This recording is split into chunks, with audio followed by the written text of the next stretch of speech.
This is a CBC podcast. For years, men were disappearing from Toronto's gay village. I feel terrorized. I'm Justin Lang. This season on Uncover. If we see this is happening, how can you not see this? They suspected a serial killer. And they were right. Police arrested 66-year-old Bruce MacArthur. But this wasn't the first time the village was targeted. You don't start killing at 66. You'd start killing when you're in your late teens or early 20s. Uncover, The Village. Available now wherever you get your podcasts. Flight attendants disarm doors for arrival. Tanse, Anine, Boujou, hello and welcome. This is Unreserved on CBC Radio 1. I'm Rosanna Deerchild, on the ground in Iqaluit, Nunavut. On behalf of Summit Air and this in-flight crew, it has been our pleasure having you on board. Nunavut means our land in Inuktitut. 20 years ago, Nunavut was officially made Canada's third territory. With First Nations and Métis, there are often discussions of the loss of language and culture. But here in Iqaluit, there is no sign of Inuit culture going anywhere. Welcome to Iqaluit. This is the end of Flight 955. Before deplaning, ensure you have all your personal belongings. Today, I'm here in Iqaluit to take a look at what makes this place so special. From art to music to food and language. How Inuit culture continues to thrive.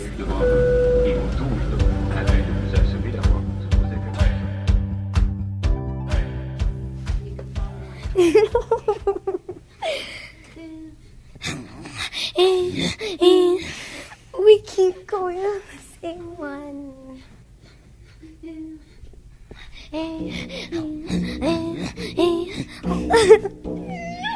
Okay.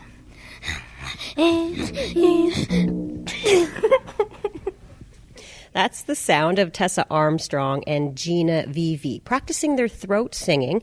They are both only 10 years old. They are both part of a special after-school club at Nakasuk Elementary School here in Iqaluit. And I'm here with them so they can tell me a little bit about themselves and how they got started. Now, who wants to start first? Tessa. Why did you join this club? Because I love throat singing. What do you love about it? The sounds. Mm-hmm. Are you really good at it? Yeah. And what about you, Gina? Why did you join this club? Trying to do something different. What do you like about it? What sounds it makes. Mm-hmm. What's the hardest sound to make? I can't really do it. What's the easiest sound to make? The love song. Oh, that sounds so nice. Can you try it? Can I hear a little tiny bit of it? That's beautiful. Thank you. How long have you been in the club? Since I was in grade 1. Wow, really? That's a long time. Now, is throat singing that something that your whole family does? Yeah, both my sisters do throat singing.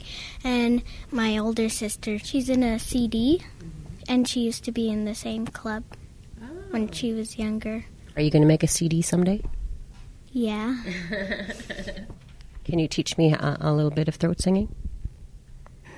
You have to go deep in your voice, like, in some of them. Is that right? Yeah. What could you teach me? For the love song, you just kind of talk, like. You just say pa, ch. Pa, ch. Yeah, right? Yeah. But the other person, when you say pa, they say ch. Oh. Can you girls demonstrate that song for me?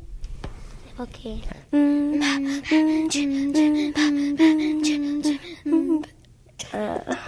Good job.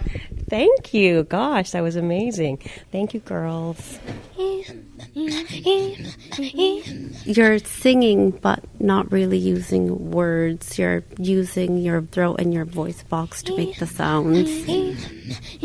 Traditionally, it's done between pairs.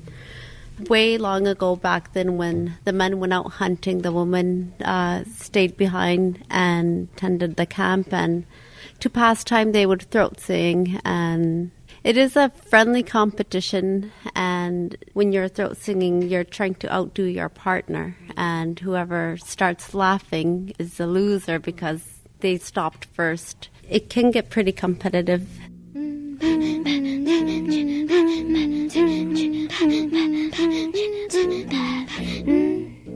So tell me, what inspired you to start this club?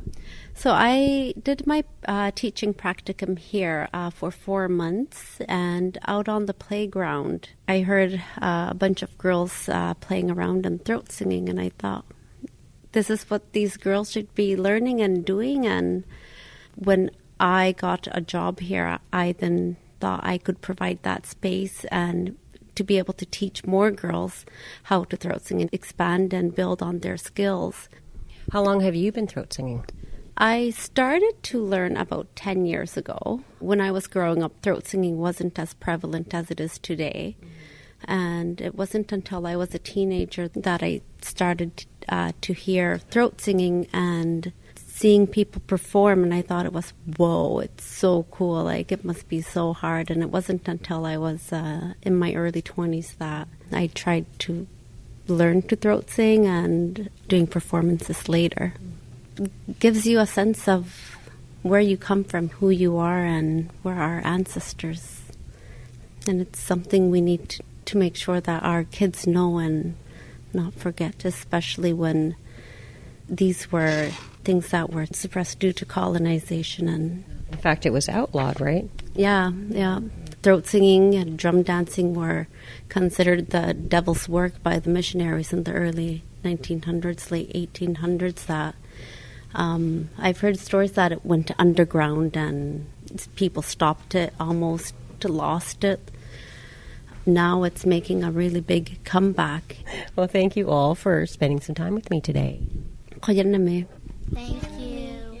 Yay. That's Elizabeth Ryan, who is a teacher at Nunavut School in Iqaluit and the founder of the Throat Singing Club.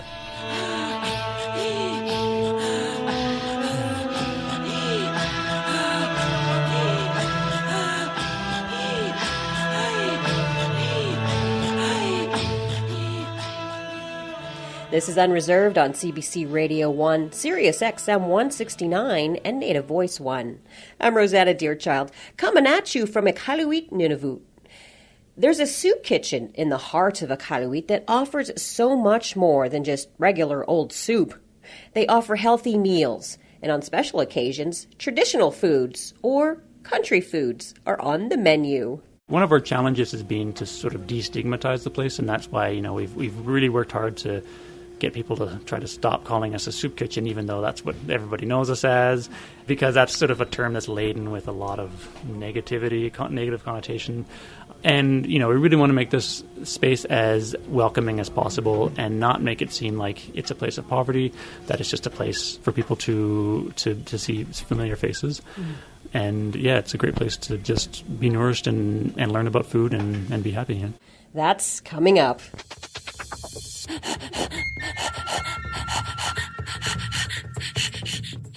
This is Unreserved on CBC Radio 1, Sirius XM 169, and Native Voice 1. I'm Rosanna Deerchild, coming at you from Iqaluit on this show today. And I was told that while I'm here, I had to visit a Yura studio, which from the outside looks like a little tiny brown house. But once you go inside, it's quite a different scene. Let's go check it out.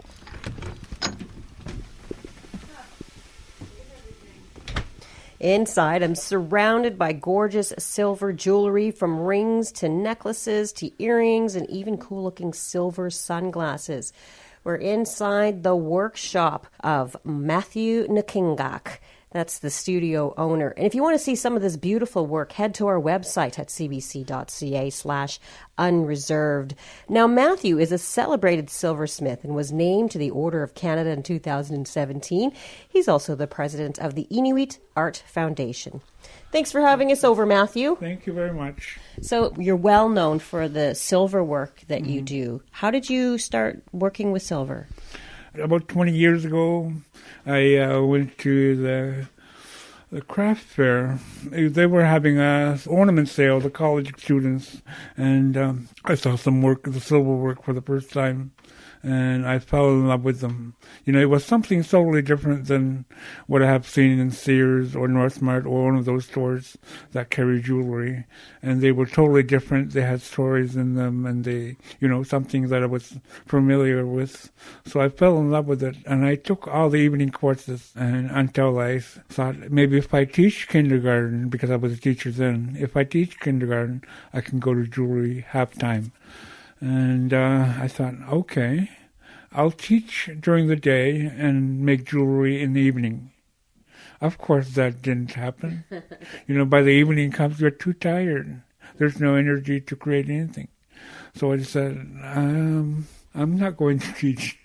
I'm just going to do it. You know, coming from a good paying job, being a teacher, I didn't know better, but, you know, it was something that I really wanted to do. And, you know, had the best job for past 20 years. The best job I've ever had. Yes. You had said that you saw story in the silver. What do you mean by you saw story in it? The ones that I saw, the jewelry, were, there was legends that I have seen, you know, heard all my life as a kid. And they were in the work itself, the legends, the stories that you could recognize. That's when I totally fell in love with it. Because you could say so much with very little, you know. You can carry the piece with you, and you can, you know, strike a conversation with someone anywhere in the world, and then tell the story, pass it on. And that's one of the things I really liked about it, was that we came from that anyway, where the amulets were, you know, with us all the time, because we were nomadic and we, you know, couldn't really take something big, so we had small pieces. How do you put story into your work? It's a story that have been told, you know, for generations, many years, and on some of the bad legends, some of the good legends, you know, some of those stories, some true stories, and you know, you try to get it out in a piece. And a lot of it requires imagination. So we're in your studio right now, and as among all the tools, very organized, very neat. You have rings, and you have necklaces, and you have bracelets, but you're very well known for snow goggles. And in fact, your studio is called Iqaluit, which means snow goggles. Can you describe what they are for people who don't know? The snow goggles have always been one of my favorite things ever since when I was a kid. As you can see, there's a slit in there, and what it does is it's not really from the sun that your eyes are bothered, but the reflection from the snow. The snow, you know, is very, very white and bright. So what happens is that if you don't wear any type of goggles or glasses or sunglasses, and if you're in the snow all day or multiple days or a few days, many days, and your eyes are going to get burned from the snow, and it hurts. I've had a little bit of a eye burn one time, and it hurts. With those goggles, the slit just to get you to see the horizon, not the snow. The slits on the snow goggles are called Iqaluit, which is the ice, lead on the ice, which is a long track from land to land. So the snow goggles look like the crack on the ice, and that's how they're called, snow goggles. What fascinates you so much about snow goggles? The snow goggles, well, they were one of the first inventions, I guess, when it comes to just like the kayak and, you know, Iqaluit. Those were the inventions up here. And the snow goggles were invented up here.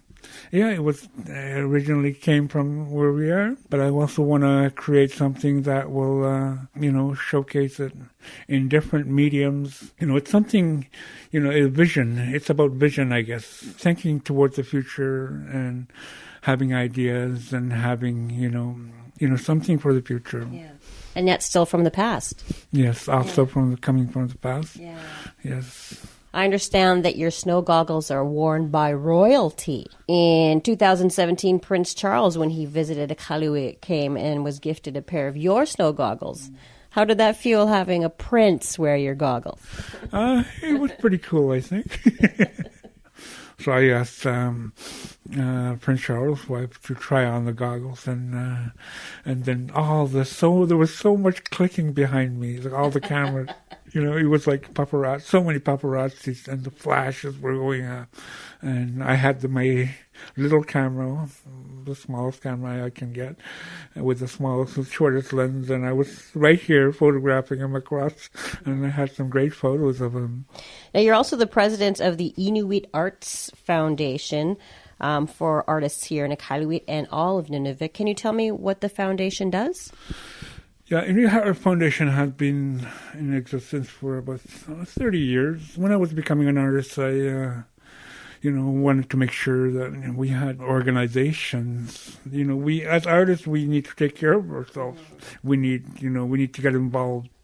In 2017, the Inuit Art Foundation gained control of distributing the Iqaluit trademark tag, which certifies that a piece of art is Inuit made. That trademark was created by the federal government in 1958. So for nearly 60 years, the trademark was not controlled by Inuit. Mm-hmm. How does it feel to know that Inuit are in control of handing out the trademark? It's a big relief, I guess. Something that we sometimes always feel that the South is so far and we are, in a different part of the world. And to be able to have a say on that one is, it's very important. For me, it was mostly something that I grew up with. It was one of those things that it meant there was a brand of Inuit art.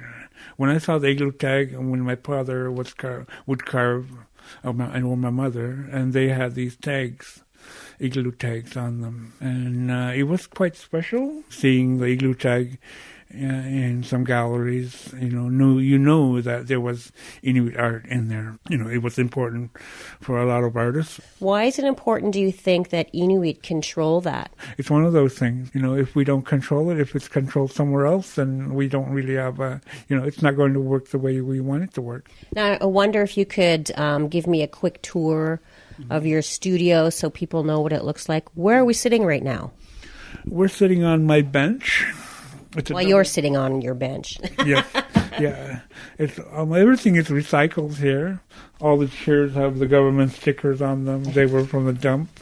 The airplane nose perfume hood, and everything mostly came from recycled stuff. Did you make it all yourself, or with a friend, with one of my partners? Yeah. What did you say that thing was over there in the corner? It's for letting the fumes out when you're soldering, but it's from an airplane nose. Oh, cool. Yes. That's ingenious. Yes. What about some of your tools? Can you describe how you use these tools to make your art? Mm-hmm. Yes. There's so many different suppliers that, for doing each different jobs.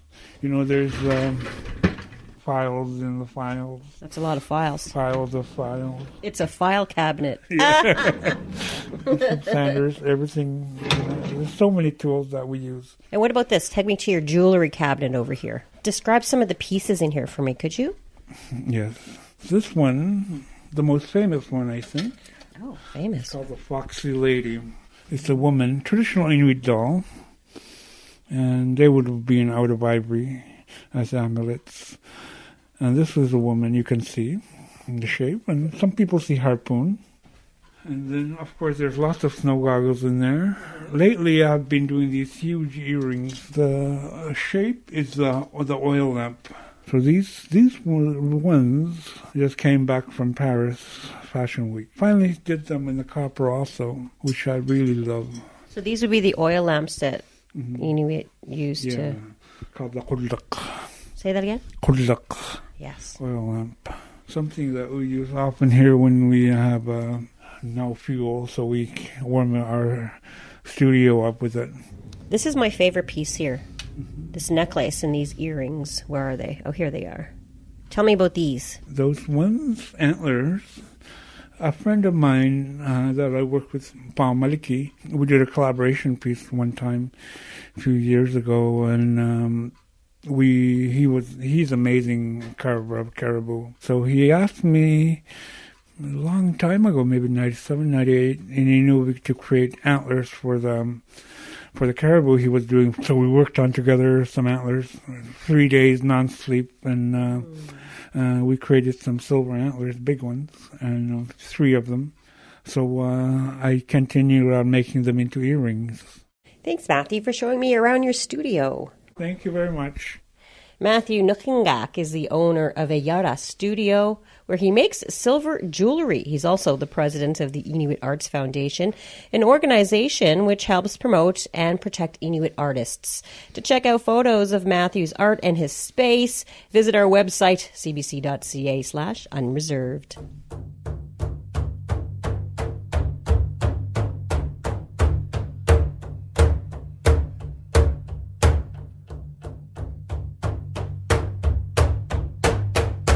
This is Unreserved on CBC Radio 1, Sirius XM 169 and Native Voice 1. I'm Rosanna Deerchild, coming at you from Iqaluit in Nunavut.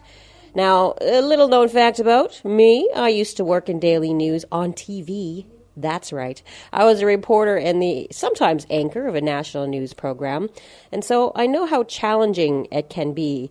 And one of my colleagues was Madeline Alakrialak. These days, Madeline works at CBC North. Not only does she anchor for the local news here, she translates the news live on the air. So the scripts on her teleprompter scroll by in English. And as she's reading them in English in her mind, she's translating them into Inuktitut live on the air. Rikitani Inuit katuji hatigi kungit ukaksimayut. Man nagautigi takwa uyarang nertikut bafanlan apirina suglugit pilire umayangit angigliga. Sounds difficult? You better believe it. I'm here at the CBC Iqaluit with Madeline. Hello, my friend. Hello, my friend. Welcome to Iqaluit. Thank you. Thank you very much. Now, Mads, I had never heard of an anchor doing this magic thing that you do. When did you start doing that? Well, Rosanna, we have viewers from across Inuit Nunavut. This is Inuit lands all the way from Tuktoyaktok in the Northwest Territories right across to Labrador. And we actually have viewers when we're Facebook Live from Alaska and Greenland and beyond. So Iqaluit is the only Inuktitut supper-hour TV program in the whole country. So it's a very important show in the whole 24-hour day. My unilingual Inuktitut speakers have this one chance for 30 minutes to see someone speaking their language tell all the information we've heard throughout the day. I began as the Iqaluit host. This would be my 6th year. Inuktitut is my first language. I am a broadcaster. I'm a journalist first. So it came very naturally to me. And as Inuit, we're also natural storytellers coming from an oral history. But as I'm reading, I have to make it make sense because in English you'll say a sentence. In Inuktitut, we say the sentence backwards almost. But there's no other way around it. I can't even walk and text at the same time. Don't walk and text anyways. Right. Don't do that, people. But how challenging is that? How challenging it is to translate on the spot? It is challenging, but it's a challenge that's dear to me because I grew up with a unilingual Inuktitut speaking grandmother. She spoke no English. I was interpreting for her at the mere age of 4, maybe even younger. When people came in to visit and she spoke no English, they spoke no Inuktitut, Madeline comes and saves granny pants. You're a superhero. Oh, well, sometimes. I try to think of it that way. No, really, it's a job that needs to be done. It's very unique to our station. It's very unique to us at CBC North. There are other Inuit stations around the world, for instance, in Greenland, in Alaska, but we are live every night, every weeknight. I wish we had more reporters. We do have Inuit reporters, but it's a job that I love very, very much. Yes. Have you ever made a huge, embarrassing mistake on the air? You really want to talk about it? Yes, I do. No, because sometimes humanly we forget to do things, and my director forgot to cue me, and I was flicking my hair on air, and then I was like, Oh my goodness, you just saw me flick my hair, but that's okay because I'm the queen. You just play along. I mean, and that's what they love about me. I have viewers that call me and ask me, why am I still away? Are you on holidays? Are you okay? It's a hard one when you don't show up and when you're not at work. People call me at home. Wow. Yes. Because it's a small community, really. Well, it's a small Inuit world, and everybody knows everybody. Mm-hmm. And my name is in the phone book. And don't look me up. All of Canada right now.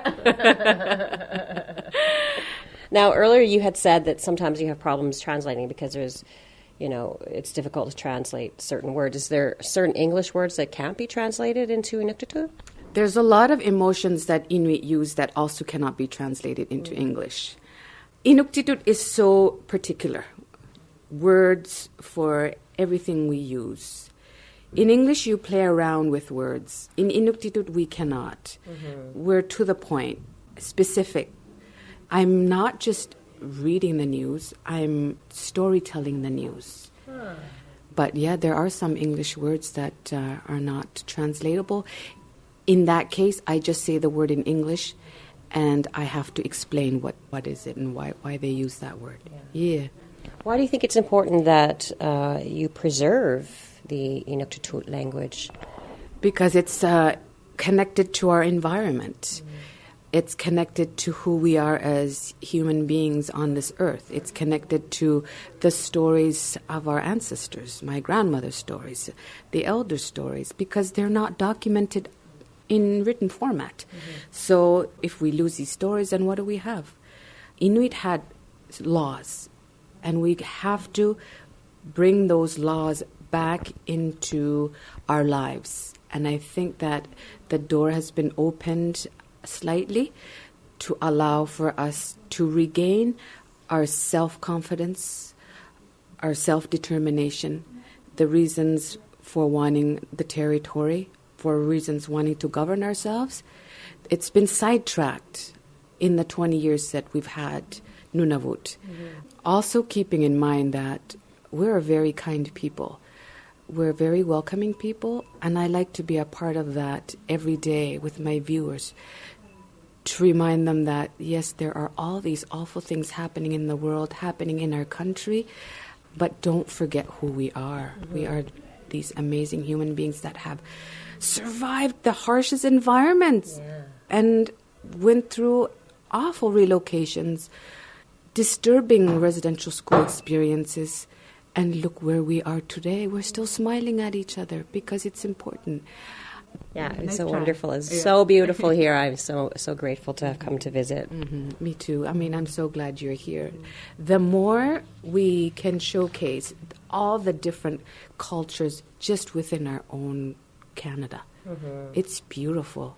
And we're here. People think we're still living in Iqaluit. We're not. Yeah. Well, thank you, Madeline. Nakomik, Rosanna, dear child. Madeline Alakrialak is the anchor of Iqaluit, the daily news program in Inuktitut, recorded here in Iqaluit. To check out some clips of her doing her amazing thing, visit our website at cbc.ca/unreserved.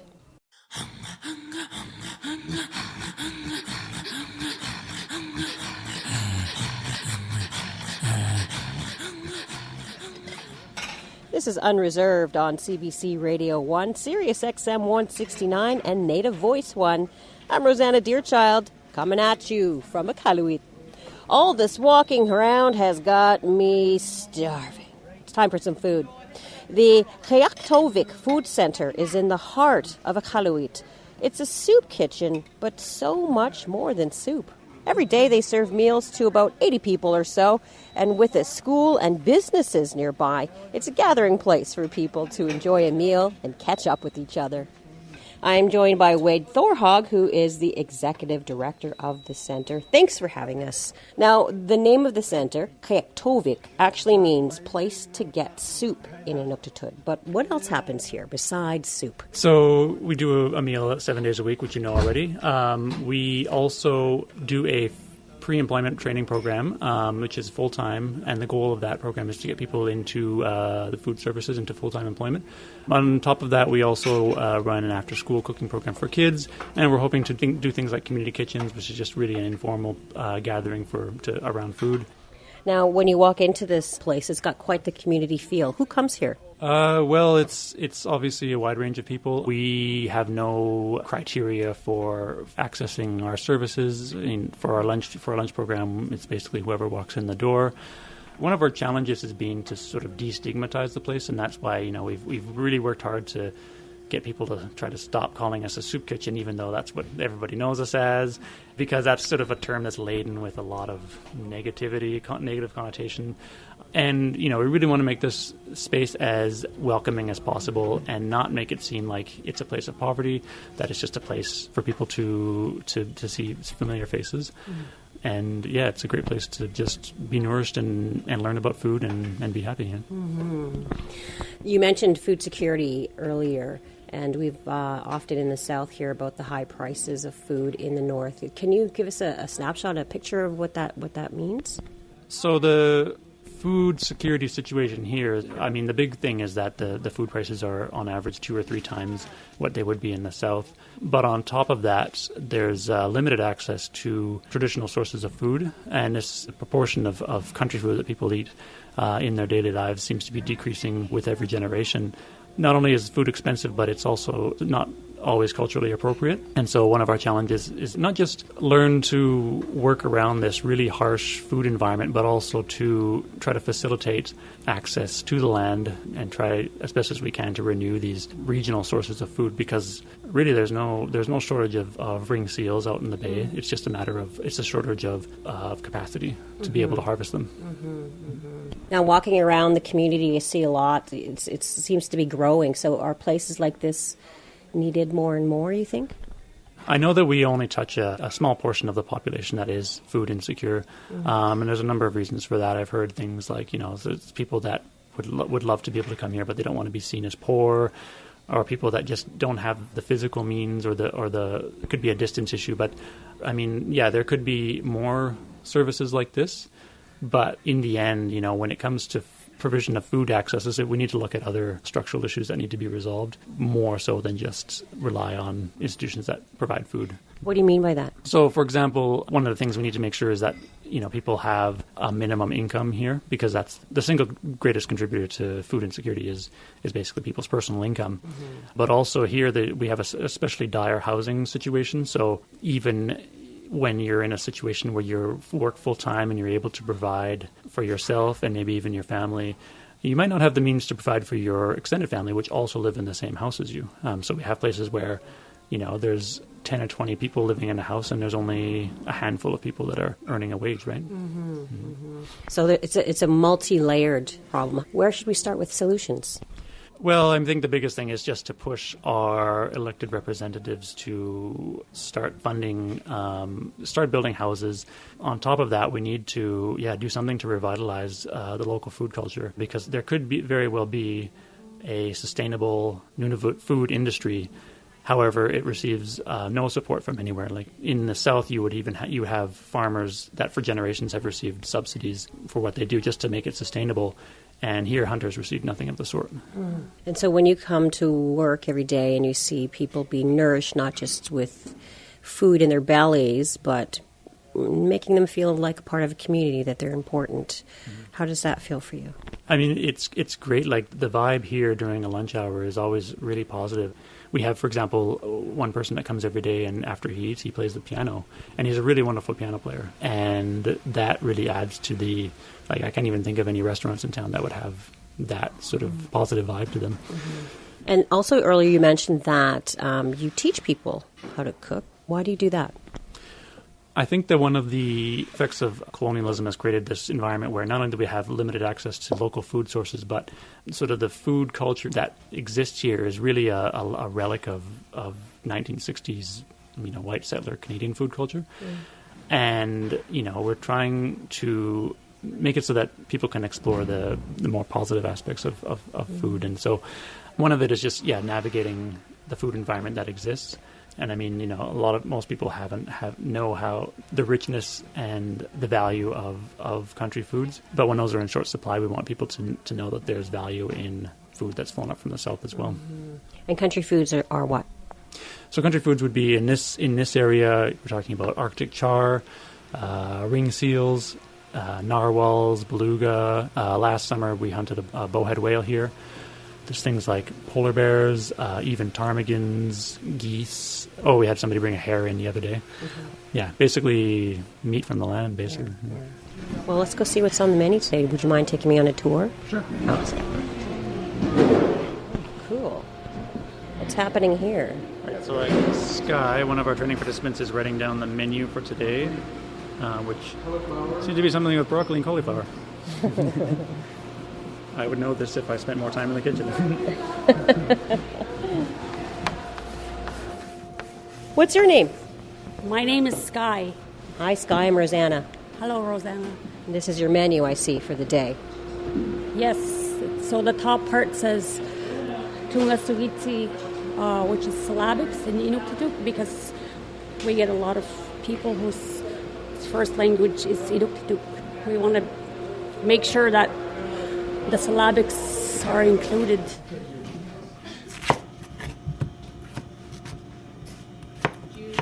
What's your name? My name is Michael. Michael. And what do you do here, Michael? I'm the head chef. What does that mean? Well, I'm in charge of the kitchen, making sure the food is cooked and ordered and everything is all set up so that people can enjoy their meals. And what do you like about it? Well, I think it's great to be able to, it's really rewarding to be able to feed people who otherwise might not have a chance to get a nice, healthy, and nutritious and tasty meal. So many of them are, food insecurity is a big issue. It might be their only meal of the day. And so it's, I want to make sure we give them a really high-quality meal that's tasty and nutritious and helps them make it through the cold, harsh winter. Hey, Jude, can I scooch on by here? Thank you so much. Oh, thank you. What's your name? You look very smiley and happy. My name is Jessie. Hi, Jessie. I'm Rosanna. Hi. Nice to meet you. Nice to meet you, too. How old are you? 14. 14. What you eating for? What's for lunch today? Soup and sandwich and salad. And cookie. That's my favorite part. What's yours? Soup. Oh, really? Can I steal your cookie? No, I'm not going to take your cookie. But thank you for offering it to me. You enjoy your soup. Who comes here? What kind of people come here? Well, it's quite a big cross-section of the community. On the weekends, we can get people who are working poor. I mean, they have jobs during the week, but they'll still come here on the weekends with their family to eat. We have people who live in the shelters. We have elders who, are living on a tight income, and we have some single mothers and their kids. So it can be a lot of different kinds, people from a lot of different areas coming here to get a meal.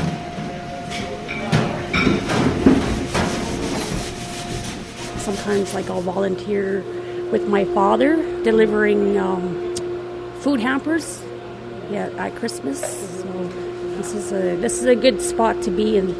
And why do you do that? Why do you feel it's important to do that? Because I think it's really important to make sure that everybody in our community eats. Yeah, I've gone through it myself a long time ago, and so I know what the struggles are living in shelters a long time ago. So I know how it is to be homeless here in Iqaluit and to wonder where you're going to eat. It can be very, very stressful, on the mind and the body. So if we can help people, that just really makes my day. Thanks to Wade Thorhog for the tour of the Tobit Food Center.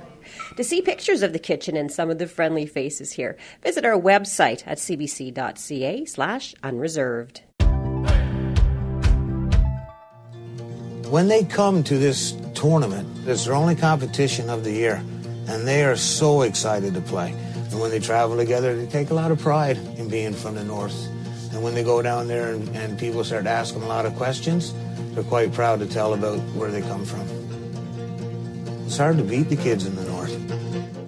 That's a clip from a documentary called Playing Through Blizzards. The short film highlights the importance of soccer in the north. The game is a great way for Inuit to keep busy and active. But as our Kyle Musica found out, for Inuit, soccer is more than just the beautiful game.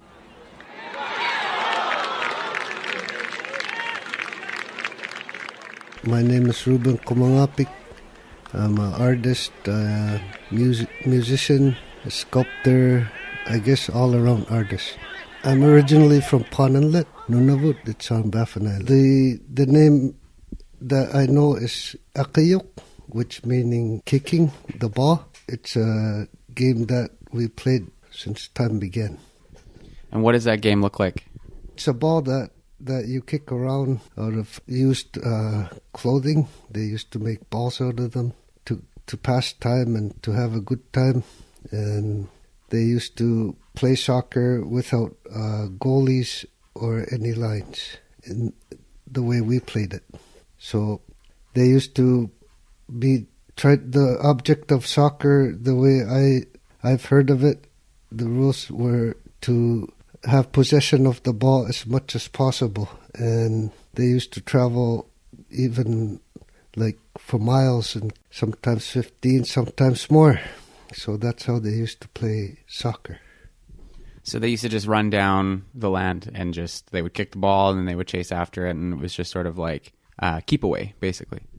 Yeah, it was like more like possession of the ball was the name of the game, and it was more on the ice because the ice is more flat opposed to the land. The name Iqaluit is pretty close to Fascinates. Fascinates, which is the Northern Lights, meaning that the spirits are playing soccer with a walrus skull. So when people die, we believe, and they used to believe, and we still believe, some of us, that when we die, we go up there to play soccer, and us living people down here are able to see them play when we see the Northern Lights.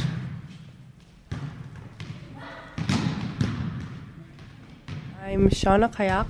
I'm from Iqaluit, Nunavut, and we are in the Inuit High School right now.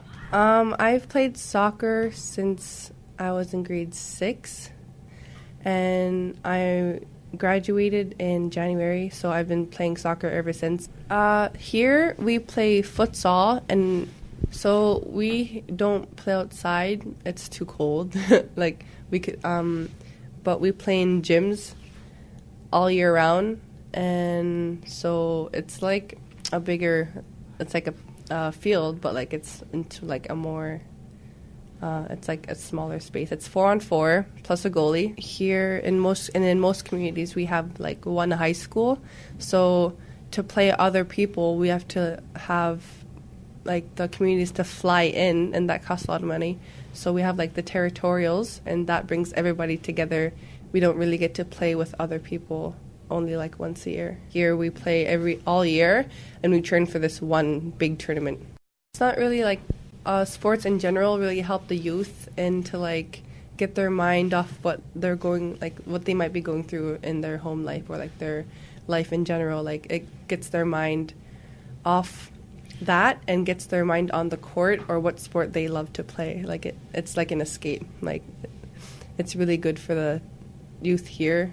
Sports is really good because there's a lot of history with like the residential schools and like what they have gone through, and it's still with us today with like some families have like alcohol problems, and that really helps children, the youth here, escape with their favorite sport and what they love to do.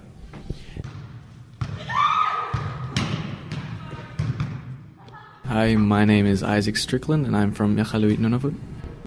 So can you just describe to me where we are right now? So we're upstairs right now. The school has 4 different sections, the green, red, orange, and yellow. Take me back to territorials. What was it like in this area? So classrooms that you'd walk by and see full of tables and chairs were now emptied out with sleeping bags and foam mattresses. Todd James in the documentary he put it pretty well. It's like a jungle. It's crazy. You walk in and everybody's so hyped, and you can hear the games going on in the gym. And once you get into the gym, it's nowhere near silent.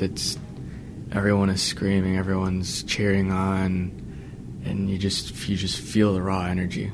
Whenever I'd walk around, I wouldn't see really any judgment within anybody. You can see everybody knows why they're there and that they appreciate everyone else. They know they're competing with other players, but those players are their friends and family, and it's all for fun. It's all for the love of the sport. I say that sports is very important to the young people here in Nunavut because of the suicide rate.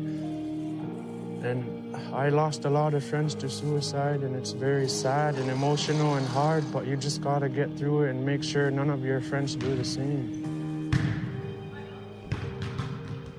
Sports up here, they give players, they make them feel like they have more meaning, more purpose.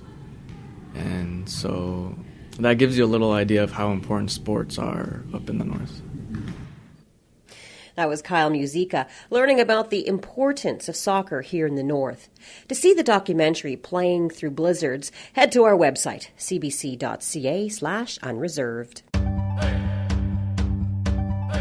That's it for this week's episode of Unreserved. Don't forget to head to our website, cbc.ca/unreserved, to see a photo gallery of our amazing visit to Iqaluit. This episode was produced by Stephanie Cram, Kyle Musica, Zoe Tennant, and Anna Lazowski. Thanks to everyone here at CBC Iqaluit for the warm welcome. I'm your favorite cousin, Rosanna Deerchild, coming at you from Iqaluit, Nunavut. Thank you for listening to Unreserved on CBC Radio 1. Egosay.